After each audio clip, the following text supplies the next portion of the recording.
qué pasa con el audífono del profe. No sé si No. puedas hablar. ¿A mí me escuchas bien? No, le escucho raro, no sé si ustedes están escuchando extraño como lo estoy escuchando yo, pero sí se oye súper extraño. Bueno, tanto, mientras el ¿A profe va mí a me oyes? desarreglar su audio, voy a darle paso al profe Paulo Molina, integrante, colíder de nuestro nodo de pedagogías alternativas. Y ya te voy a presentar, Paulito. Paulo Molina Bolívar, politólogo de la Universidad Nacional, magíster en educación, candidato a doctor en ciencias sociales de la Plataforma y docente de la Secretaría de Educación del Distrito. Paulito, mientras que el profe arregla pues el audio. Sigue tú. Bienvenido. Sí, muchas, muchas gracias, Isabel. Un saludo a los compañeros de panel y a las personas que nos están escuchando en este momento por el Facebook Live y por el YouTube, por supuesto, a las que posteriormente lo van a poder ver. Digamos, yo he estado pensando hoy eh, en una cosa, digamos, hablando de eso de la reinvención a la transformación del pensamiento crítico y social. Y yo decía hoy día, bueno, pero ¿de qué hablamos cuando hablamos de crítico? ¿Qué será el pensamiento crítico, Paulito, pensamiento social? se te escucha ¿Aló, me distorsionado escuchan? un tricito. Entonces, sí, ¿Aló, ya, ahí me un poquito escuchan mejor. mejor? Sí. Bueno, ahí me escuchan bien. Bien, decía yo que en estos días he estado pensando, más bien, yo tenía preparada una intervención, pero hoy estuve pensando a propósito de la coyuntura, qué es lo que significa eso de la reinvención del pensamiento social y el pensamiento crítico. Y llegó a mis manos, pues también, digamos, una serie de datos que me parece importante empezar por ahí. Yo voy a tener mi intervención en tres momentos. Un momento que es sobre la crisis social que vivimos o social que vivimos. Un segundo momento que tendrá que ver, digamos, con el tema de las infancias y la participación de los niños en el proceso de la escuela. Y un tercer momento a propósito de lo que puede significar o no el pensamiento crítico en la escuela.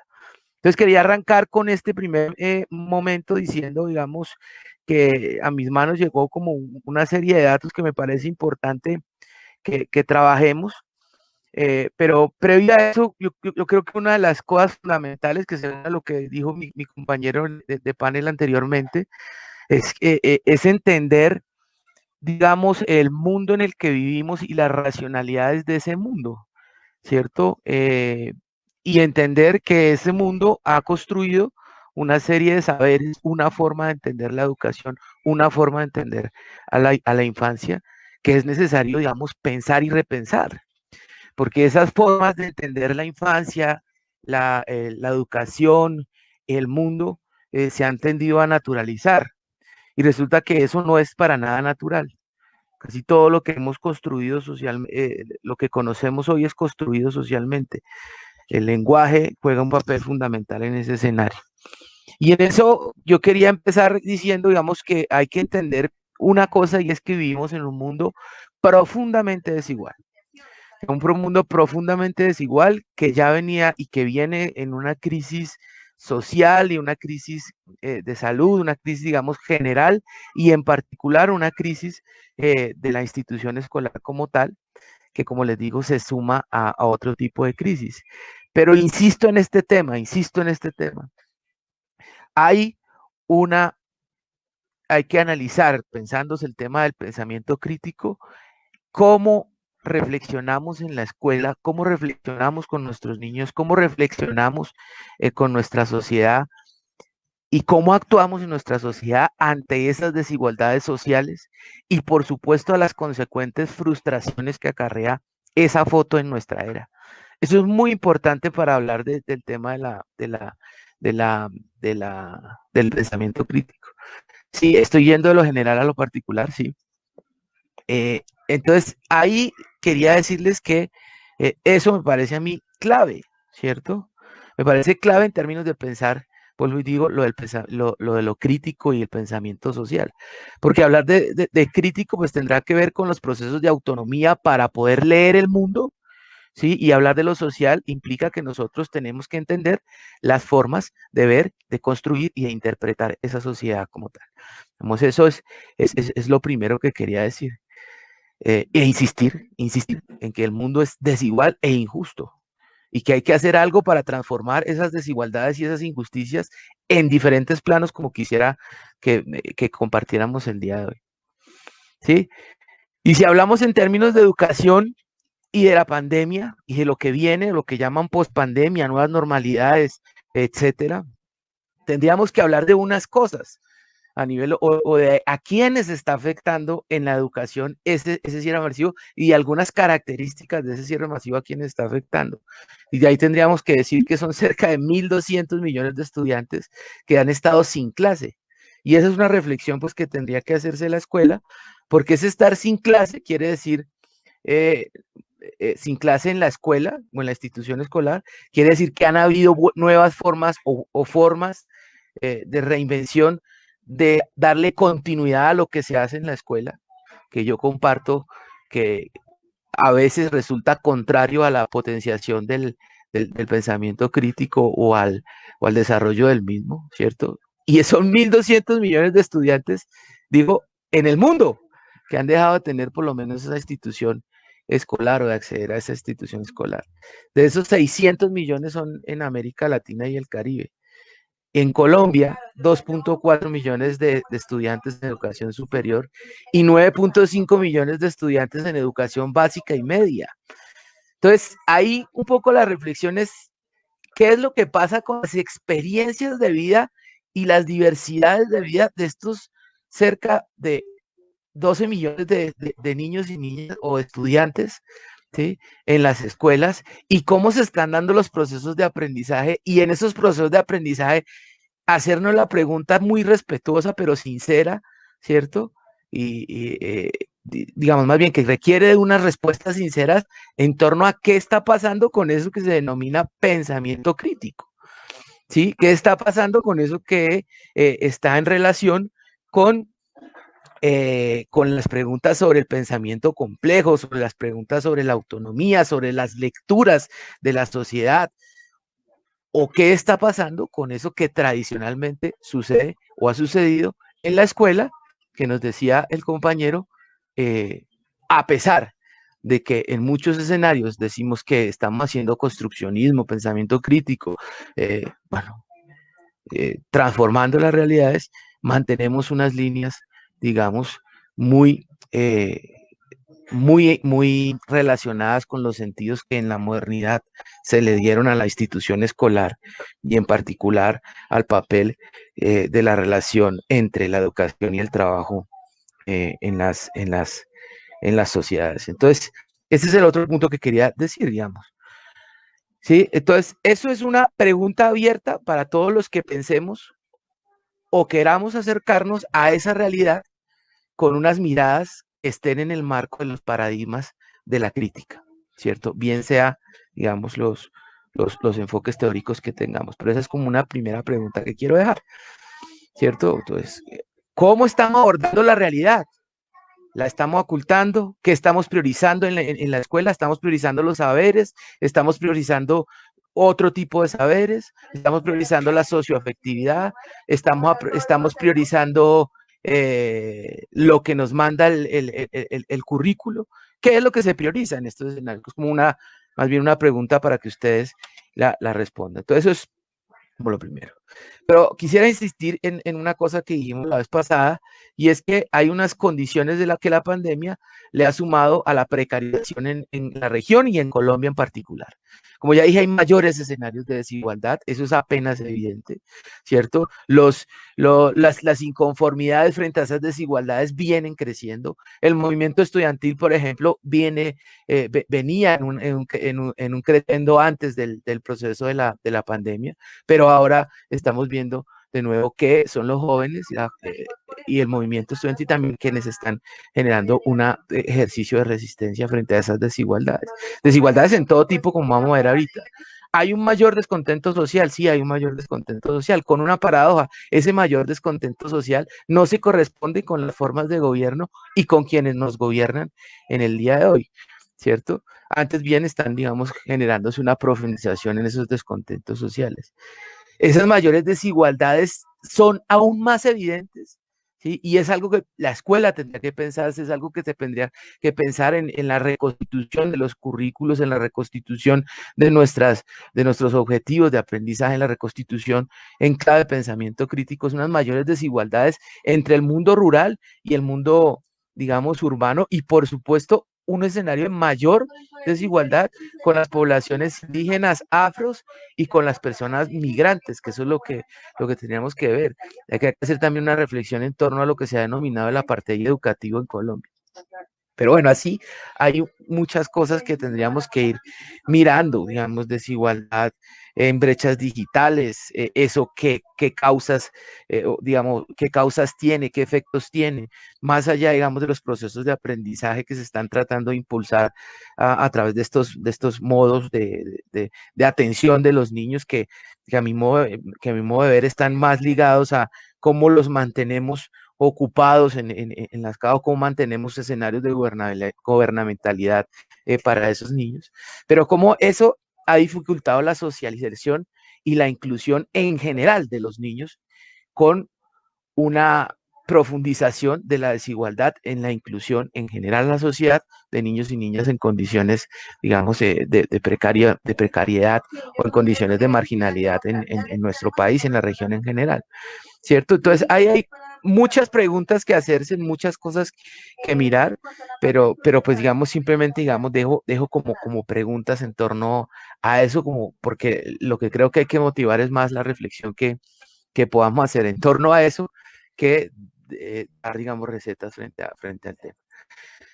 Esa suspensión de las clases, digamos, ha generado diferentes modos de intervención, como les digo, que es necesario, digamos, reflexionar. El aprendizaje a distancia, que no necesariamente es virtual. Hay unas encuestas que dicen que el 42% de las de los contactos que hoy se tienen no se hacen a través del internet, precisamente por los problemas que hay. Pero ahí se han implementado diferentes formatos, diferentes plataformas, y habrá que mirar de eso qué podemos aprender o no.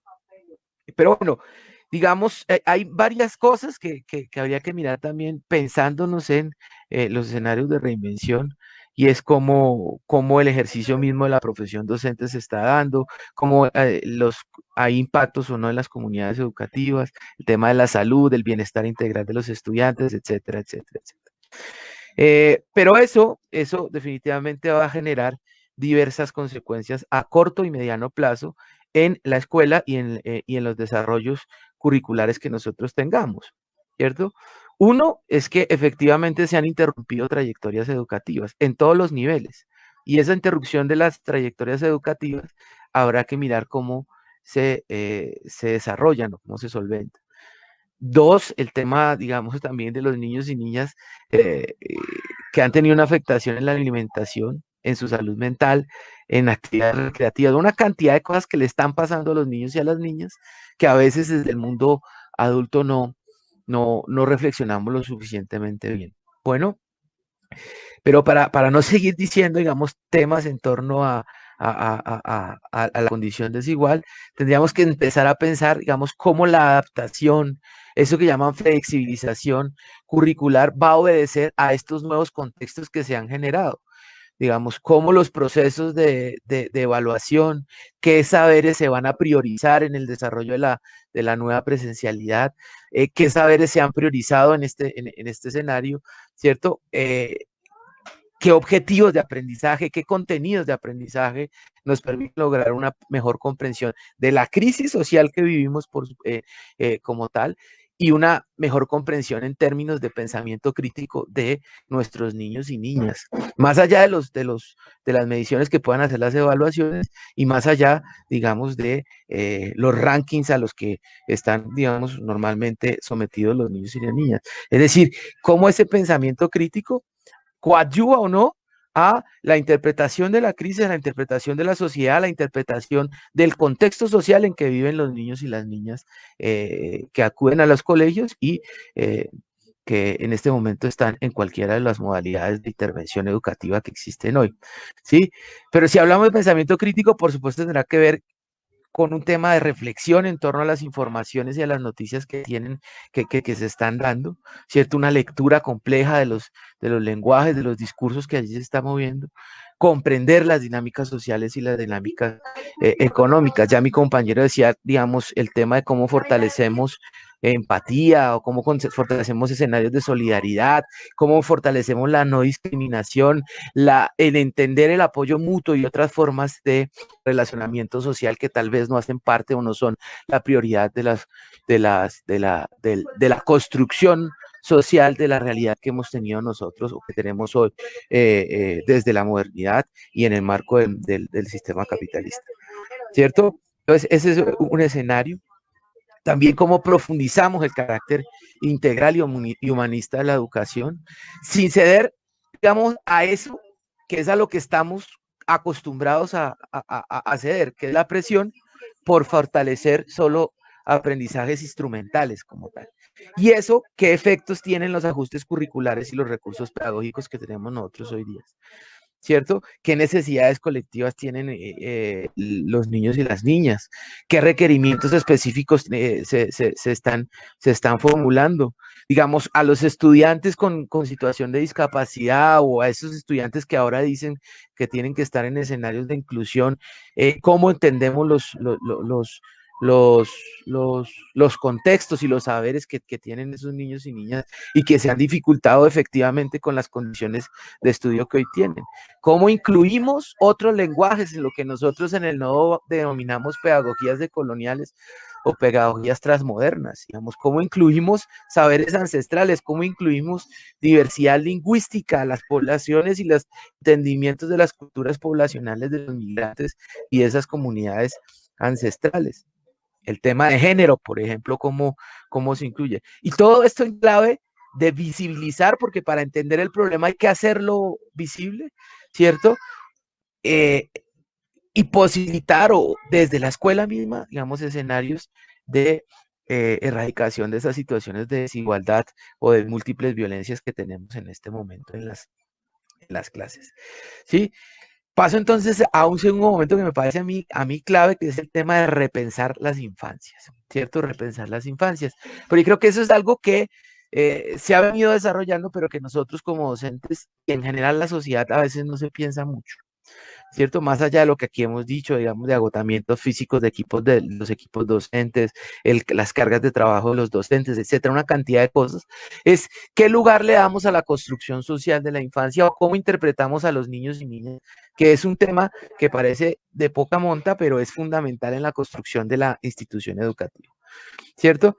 Y ese repensar las infancias, digamos, tiene que ver con quién está hablando hoy, quién representa a los niños y las niñas. Por eso los semilleros de investigación son tan importantes en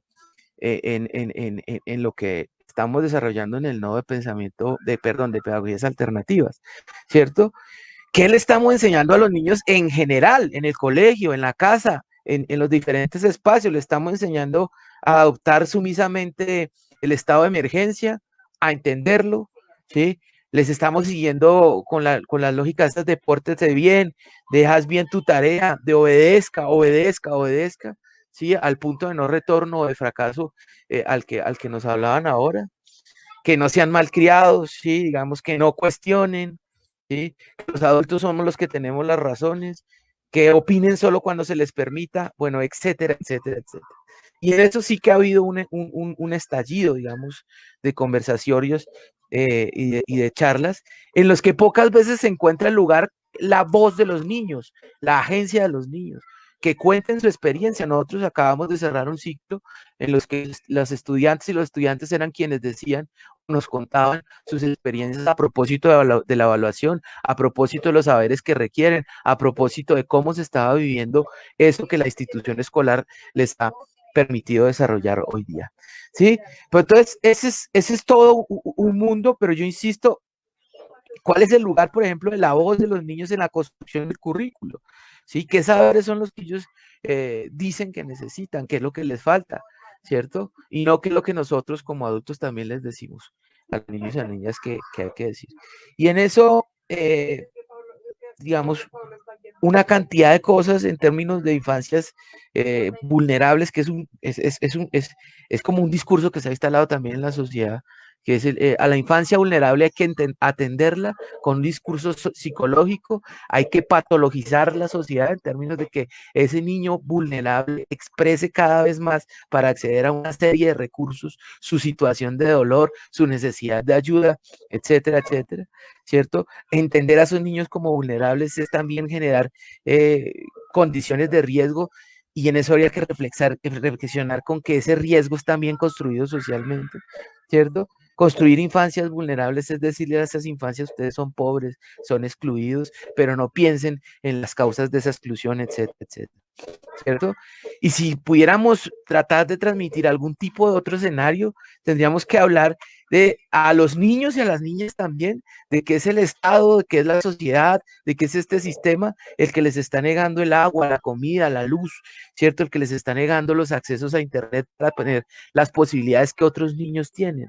Es decir, había que decirles que no hay un solo tipo de infancia, sino que hay una cantidad de infancias y que en especial los niños y niñas que están en nuestros colegios, ¿sí? Son infancias que han sido construidas desde la pobreza, desde la profundización de la desigualdad, ¿cierto? Decirles todo esto que yo decía al principio, ¿cierto? Y decirles que hay niños, la realidad es que vivimos niños y niñas cambiando juguetes por comida, ¿cierto? Niños y niñas que están experimentando una desconexión de la escuela porque no tienen internet. Niños y niñas que están experimentando múltiples violencias en sus casas. Jóvenes que están asesinando hoy día. Digamos, todo eso habría que también ponerlo, porque eso parece ser como algo vedado en la escuela. El análisis de la crisis, de los conflictos sociales, de los conflictos económicos, del conflicto militar armado que tenemos en Colombia, de la guerra social que tiene el Estado contra las poblaciones en general. Pero eso habría que mirarlo, ¿cierto? Y habrá que mirarlo en términos del futuro de ese pospandémico, en el momento que estamos, digamos, como yo creo que es una necesidad que como docentes con nuestros niños reflexionemos en torno a cómo entendemos la sociedad, cómo podemos la posibilidad de transformarla, porque como si el razonamiento es que la sociedad es desigual, si el razonamiento es que efectivamente esta crisis ha profundizado esa desigualdad, ¿sí? No solo en términos de educación, sino en términos de salud, ¿sí? Porque eso también es decirle a los niños, a las niñas, mire, hay niños que sí tienen acceso a la salud, hay niños que no tienen acceso a la salud. ¿Y por qué se da eso? ¿Cuáles son las causas? ¿Qué es lo que sucede allí? Entonces, ahí habría que mirar, digamos, cuáles son los actores, digamos, etcétera, etcétera. Y eso evidentemente es un conflicto intergeneracional que hoy día también se está viendo. Y se está viendo además por un discurso marcado por la sociedad a través de los medios de comunicación del gobierno, con los jóvenes como factor de riesgo y de peligro para el orden y para el status quo, cosa que debería ser así, digamos, a mi modo de entender. Pero bueno, para ir cerrando con lo que les quería compartir, yo creo que en últimas tiene que ver con cómo hablamos del contenido de la ética de la vida, como lo dice el profesor Enrique Dulce, y la ética de la vida en su sentido más profundo de la ética. Es decir, entender que como no podemos sobrevivir como especie, ¿sí? Si no tenemos una ética con la vida en 3 dimensiones que tienen que ver con el cuidado para sí mismos, es decir, cómo nosotros nos cuidamos, desarrollamos elementos de autonomía, etcétera. El cuidado del otro y de la otra, digamos, cómo nos relacionamos con nosotros en términos de apoyo, de solidaridad, de cuidado del otro, porque si entendemos que nuestra especie, más sobre todo en nuestra especie, no es una especie social y no puede vivir sin comunidad. Tendríamos que aprender a cuidarnos de nosotros mismos, cuidar del otro y de la otra, y por supuesto cuidar de lo otro. Y cuando nos referimos a lo otro es de las otras especies con las que nosotros tenemos oportunidad de intercambiar y de construir, digamos, la sociedad. Y eso tiene que ver con la ecología del mundo, ¿cierto? Y ahí habría muchas preguntas para hacer, denme un minuto más y ya cierro, ¿sí? Que es, digamos, cómo, ¿me están oyendo? ¿Aló? Sí, Paulito, sí, te estamos escuchando. Ok. Perfecto, es que yo a veces uno en esto termina hablándole a la pantalla y no sabe si le escuchan o no. Pero bueno, cierro con esto sin 2 minutos. Habrá muchas preguntas que hacer, ¿cierto? Voy a tomar algunas de las que pensadores latinoamericanos han dicho hoy día, ¿sí? ¿Por qué el quedarse en casa no es para todos en la escuela? ¿Sí? ¿Por qué los administrativos? ¿Por qué las señoras del aseo? ¿Por qué los porteros? ¿Cierto? Ellos no tienen que quedarse en casa. Y si ellos no tienen que quedarse en casa, ¿qué pasa con los hijos? ¿Sí? Con los niños de esos porteros, de esas señoras del aseo, de esas personas que habitan la escuela. Dos, ¿cómo la estarán pasando los estudiantes de trabajadores informales? ¿Sí? ¿Cómo la estarán pasando? ¿Cómo la pasan los estudiantes violentados? ¿Sí? Por todos, por su familia, en violaciones sexuales, porque les pegan, porque los regañan, ¿cómo la están pasando? ¿Qué violencia están viviendo esos niños y esas niñas? ¿Quiénes están provocando o han provocado las desigualdades que tenemos hoy día para que el discurso de excepción se vuelva, hagamos lo posible porque no tenemos un sistema de salud que le garantice una atención adecuada a todas y a todos? Eso hay que pensárselo, ¿cierto? ¿Qué provoca esa desigualdad en la atención de salud? ¿Por qué hay esas desigualdades? ¿Qué provoca la desigualdad en la atención en educación? ¿Sí? ¿Por qué en algunos colegios sí tienen acceso desde hace mucho tiempo a plataformas digitales y en los colegios públicos no? Porque en los colegios hay un montón de computadores que no se los prestan a los estudiantes. Porque en los colegios hay un montón de computadores que a veces no se usan y se quedan archivados en los almacenes. Bueno, hay una cantidad de cosas que habría que preguntar. ¿Sí? ¿Cómo se atienden a los niños y a las niñas en otras secciones, en otros lugares, en lo rural, etcétera? ¿Qué es lo que pasa con todos esos niños desplazados? ¿Qué es lo que pasa con todos estos niños migrantes, etcétera, etcétera? Eso, insisto, es decodificar las informaciones, leer el mundo, ¿cierto? Leer noticias, identificar los discursos de las noticias, hacer ejercicios analíticos en la práctica, reconocer, digamos, las dinámicas de los saberes socioafectivos. Por supuesto, inmiscuir a los niños en la política es definitivo, ¿sí? Es definitivo. Ningún saber es apolítico, ¿sí? Porque lo político es social, lo político es acción, lo político es, digamos, la construcción de la realidad también, ¿sí? Y lo político implica tomar posición política y los estudiantes, nuestros estudiantes, deberían o deben tomar esa posición política. Una posición política en términos de lo político y política en términos de reflexión frente a las políticas y políticas en términos de transformación de la realidad en la que viven los niños y las niñas. Construir autonomías, por supuesto, construir comunidades, vínculos colectivos, el cuidado de la naturaleza, el cuidado de lo común, que ya lo he dicho varias veces. Y finalmente, digamos, es que esta época, esta que estamos viviendo, sea un aprendizaje para hacer florecer la vida, la ética de la vida de la que les acabo, digamos, de compartir. Y por supuesto, eso implicará acciones de cuidado mutuo y hacer cosas como estas, pero más allá en términos de construir redes, en términos de construir escenarios de reflexión y de investigación y de innovación en la escuela en clave de pensamiento crítico y en clave de transformación de la sociedad. Quería cerrar, digamos, con algo que leí últimamente.